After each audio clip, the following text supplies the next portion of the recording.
આ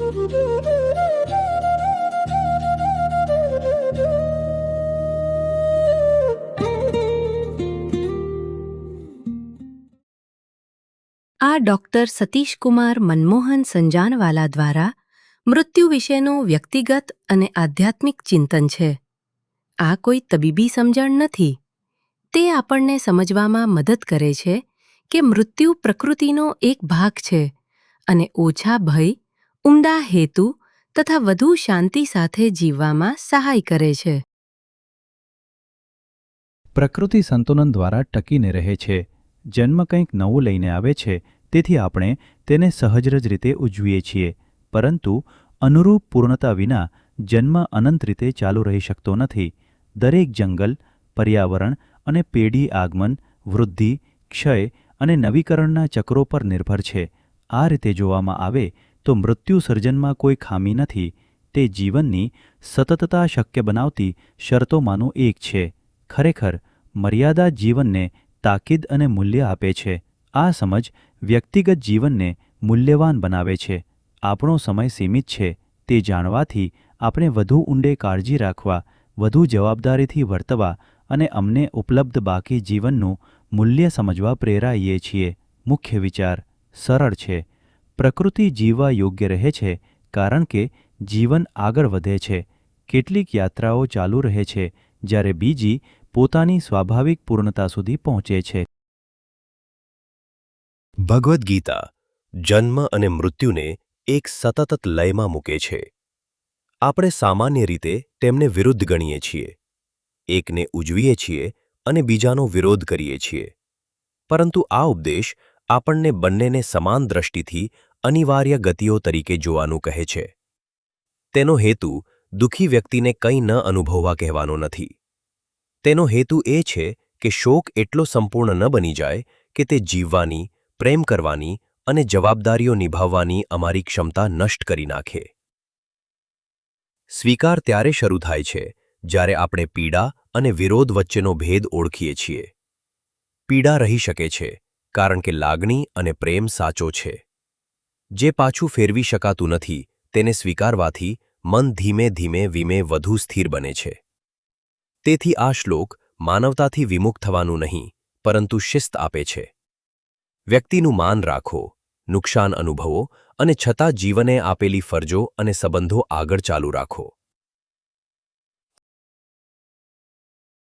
મૃત્યુ વ્યક્તિગત લાગે છે કારણ કે આસક્તિ વ્યક્તિગત છે.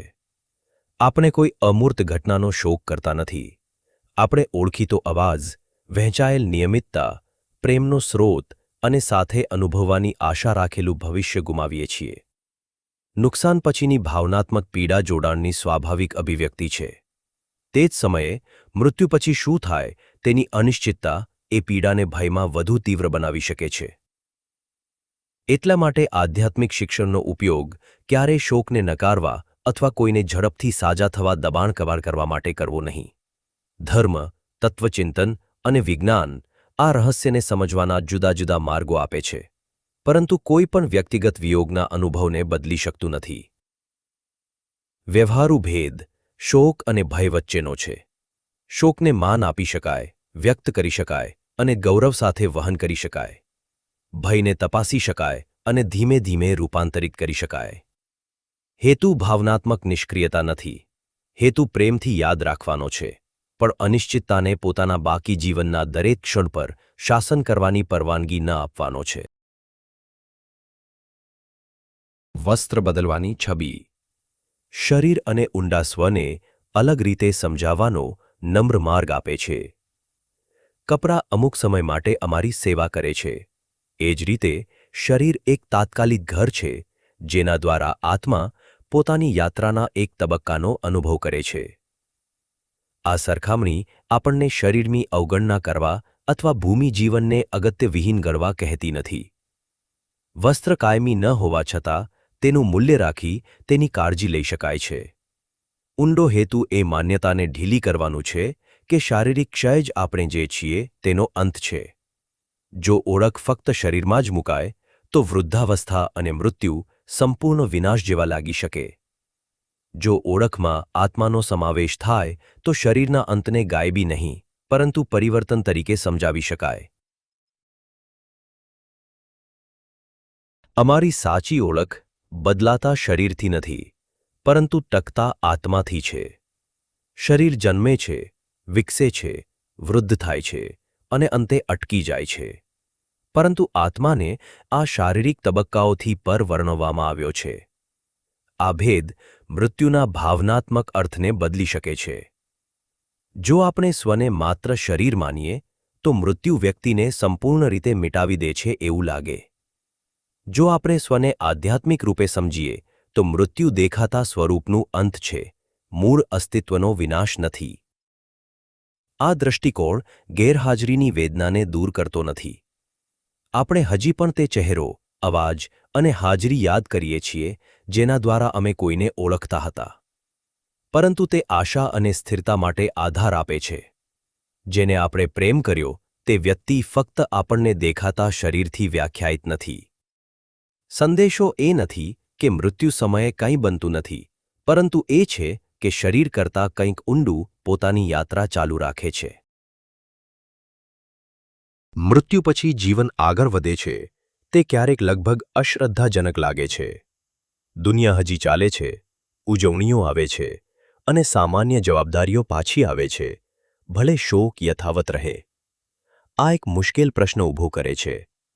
આનંદ સાથે આગળ વધવું શું મૃત્યુ પામેલા વ્યક્તિનું મૂલ્ય ઘટાડે છે? સંતુલિત જવાબ કહે છે, ના. સ્મૃતિ અને ગતિ સાથે રહી શકે છે. આપણે પ્રિયજનને સચ્ચાઈથી સન્માન આપી શકીએ છીએ, દરેક ભાવિ સુખને દ્રોહ જેવું લાગવા દીધા વિના. ઘણા કિસ્સાઓમાં જેને આપણે ગુમાવ્યો છે તેઓ પોતાના નામે લગ્ન, જન્મદિવસ, સિદ્ધિઓ અથવા કુટુંબ બંધનો અટકી જાય તે ઈચ્છતા નહોત. આગળ વધવું એટલે ભૂલી જવું નહીં. તેનો અર્થ છે કે તેમની અસર પછીના જીવનનો ભાગ બની રહેવા દેવી. શોકને સ્થાન, વિધિ અને ધીરજની જરૂર છે, પરંતુ તે દરેક અન્ય ઘટનાને સદાય માટે ઢાંકી દેવાની જરૂર નથી. કાર્ય એમ છે કે સ્મરણને એવી રીતે વહન કરવું કે જીવનને ઊંડું બનાવે, સ્થગિત નહીં કરે. પ્રેમ જાળવી રાખે અને આશા તથા ઉજવણીને પાછા આવવાની મંજૂરી આપે. જ્યારે મૃત્યુ વાસ્તવિક બને છે ત્યારે તે બતાવે છે કે મન કેટલા જુદા રીતે પ્રતિસાદ આપી શકે છે. સૈનિક મૃત્યુના ભયમાંથી પસાર થાય છે કારણ કે કર્તવ્ય અને દેશપ્રેમ વ્યક્તિગત બચાવ કરતાં મોટા લાગે છે. અંતિમ અવસ્થાના રોગથી પીડાતી વ્યક્તિ ઇનકાર, ક્રોધ, વિચાર અને અંતે સ્વીકારમાંથી પસાર થઈ શકે છે. ફાંસીનો સામનો કરતો વ્યક્તિ અથવા કોઈ માન્યતા માટે જીવન અર્પણ કરતો વ્યક્તિ એ જ નિશ્ચિતતાને સંપૂર્ણ જુદી નૈતિક અને ભાવનાત્મક સ્થિતિમાંથી મળે છે. આ ઉદાહરણો સમાન નથી, પરંતુ સાથે મળીને બતાવે છે કે ભય અર્થ દ્વારા આકાર પામે છે. હિંમતનો અર્થ હંમેશા ભયનો અભાવ નથી.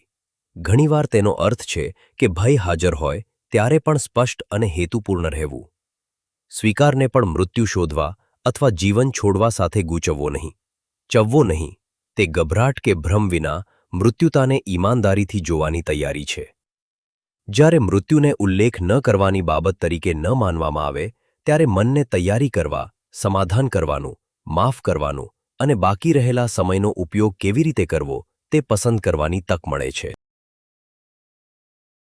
જો સમય સીમિત છે તો અમારી ક્રિયાઓની ગુણવત્તા સફળતાના દેખાવ કરતાં વધુ મહત્વની છે. આ ચિંતન આપણને નુકસાન ઘટાડવા, ઉપયોગી બનવા અને પોતાની બહાર ચિંતા વિસ્તૃત કરવા કહે છે. સેવા અનેક રૂપ લઈ શકે છે. સમાજને મદદ કરવી, પ્રાણીઓની સંભાળ રાખવી, વૃક્ષો અને પ્રકૃતિનું રક્ષણ કરવું, સંસાધનો આપવું, જ્ઞાન વહેંચવું અથવા શાંતિથી જરૂરી ફરજ નિભાવવી.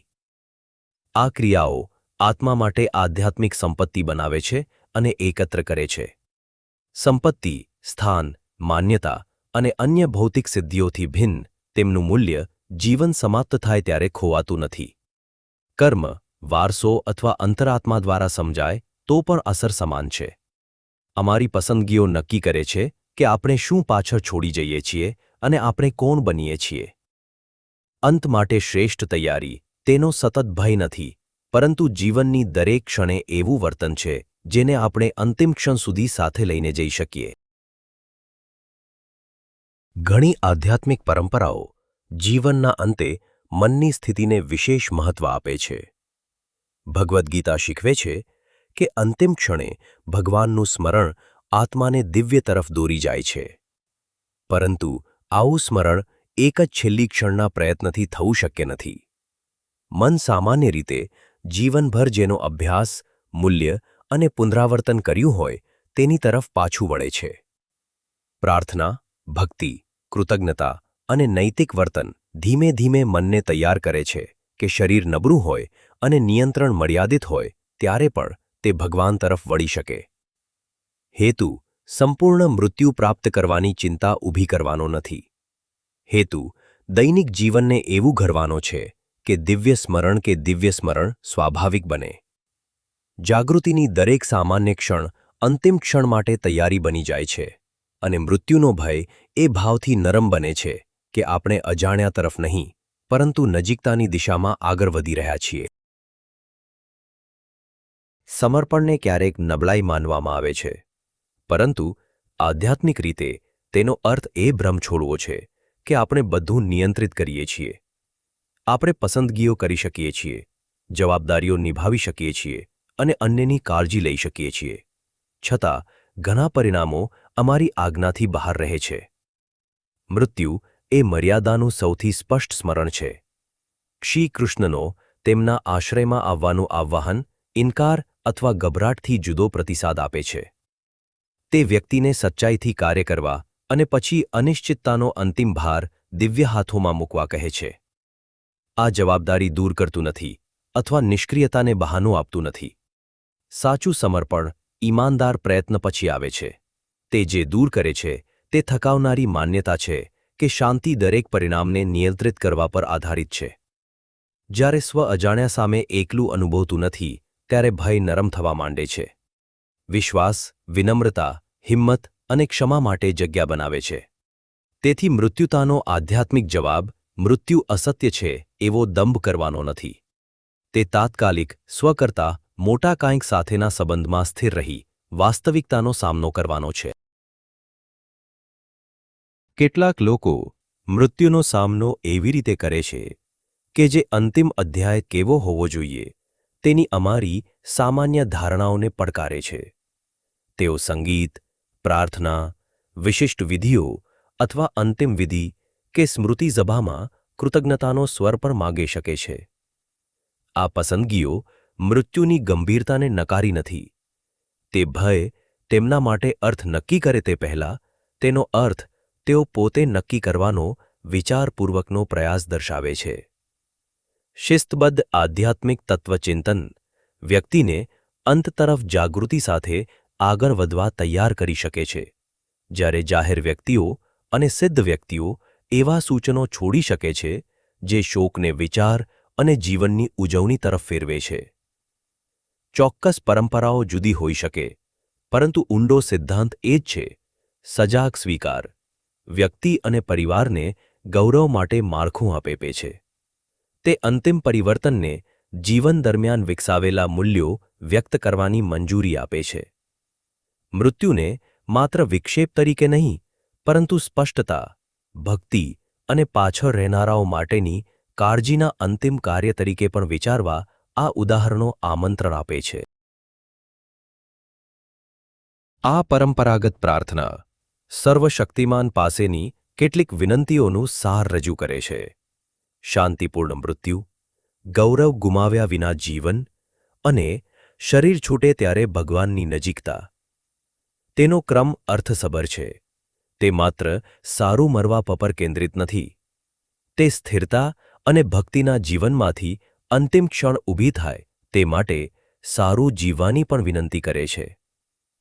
જ્યારે આપણે દર્શન મેળવ્યા પછી આ પ્રાર્થના કરીએ છીએ ત્યારે દરેક પુનરાવર્તન વિશ્વાસ માટેની શાંત પૂર્વ તૈયારી બની જાય છે. સહજ મૃત્યુ માટેની વિનંતી ભાગ્યને નિયંત્રિત કરવાનો પ્રયાસ નથી. તે સમર્પણની અભિવ્યક્તિ છે. ભગવાનની નજીકતાની વિનંતી અંતે એકલા પડી જવાની સૌથી ઊંડી ભયને ઉત્તર આપે છે. આ રીતે પ્રાર્થના મૃત્યુતાને સંબંધ સાથે જોડે છે. મૃત્યુ અજાણ્યું રહે છે, પરંતુ વ્યક્તિ માર્ગદર્શન, સ્મરણ અને પવિત્ર સાથીભાવ વિના તે અજાણ્યાનો સામનો કરતી નથી. અર્જુનના અંતિમ શબ્દો ગૂંચવણથી સ્થિરતા તરફની ગતિ દર્શાવે છે. તેમના પ્રશ્નોને ટાળવામાં આવ્યા નથી. તેમને એટલા સુધી તપાસવામાં આવ્યા છે કે તેઓ શંકાથી અશક્ત થયા વિના કાર્ય કરી શકે. મૃત્યુ પર ચિંતન કરવાનો હેતુ પણ એ જ છે. હેતુ દરેક રહસ્ય ઉકેલવાનો અથવા દરેક ભાવના દૂર કરવાનો નથી. હેતુ એટલી સ્પષ્ટતા મેળવવાનો છે કે ભય અર્થપૂર્ણ કાર્યને રોકી ન શકે. મૃત્યુનો સ્વીકાર આપણા જીવવાના માર્ગને બદલવો જોઈએ. ઓછી હાનિકારક પારક પસંદગીઓ, વધુ સેવા, ઊંડો આભાર અને જવાબદારીઓ નિભાવવાની વધુ તૈયારી સાથે. આધ્યાત્મિક સમજ ત્યારે સાચી બને છે જ્યારે તે વર્તનમાં પ્રગટ થાય, માત્ર સાંત્વનાદાયક વિચારોમાં નહીં. તેથી અંતિમ પ્રશ્ન વ્યક્તિગત છે. શું આપણે અંત વિશે વિચારવાથી જ તૈયારી કરીએ છીએ કે એવું જીવન ઘડીએ છીએ જેને શાંતિથી છોડી શકીએ? તૈયારી ભયાનક નથી. તે એ સ્થિરતા છે જેમાં શાશ્વતને યાદ રાખીએ, તાત્કાલિકનું મૂલ્ય સમજીએ અને કાર્ય કરવાની તક હજી છે ત્યાં સુધી સ્પષ્ટતાથી કાર્ય કરીએ. અમારા અંદર શાંતિ રહે, અમારી આસપાસની દુનિયામાં શાંતિ રહે અને અમારી સમજણની પરિધિથી પર પણ શાંતિ રહે. ઓમ શાંતિ શાંતિ શાંતિ.